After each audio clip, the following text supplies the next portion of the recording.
Okay, guys. Earlier on we did a lecture and we said that in doing some laboratory tests for megaloblastic anemia, basically we are trying to look at the causes of megaloblastic anemia.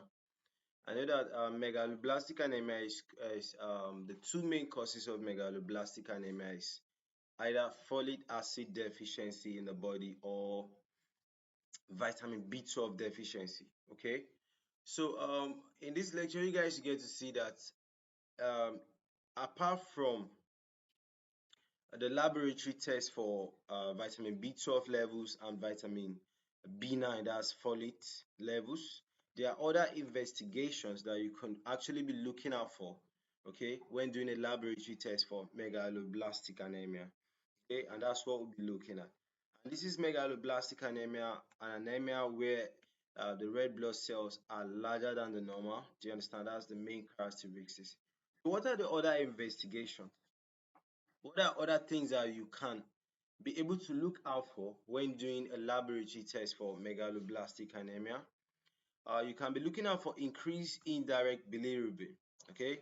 And increased indirect bilirubin will be as a result of what? Ineffective erythropoiesis. We say that in megaloblastic anemia, the process of red blood formation is not going as it should, okay? So now we have immature red blood cells in circulation, okay? They are larger than normal, they are not matured. Do you understand? So now you could actually be checking out for indirect bilirubin, which will further on verify that, okay, the erythropoiesis process is not going on as it should, okay? That's ineffective erythropoiesis. Then you check out for increased levels of lactate dehydrogenase, and increased level of lactate dehydrogenase could also be as a result of what? Ineffective erythropoiesis. Then you also check out for the serum cobalamin concentration, which will usually be low in cases of megaloblastic anemia. You check out for reduced serum or red cell folate.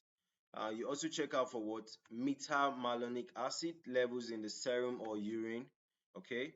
You check out for increased levels of homocysteine levels in the body. Then you check out for what? Figlu test. What's the full meaning of Figlu test? Figlu test is for mimoglutamic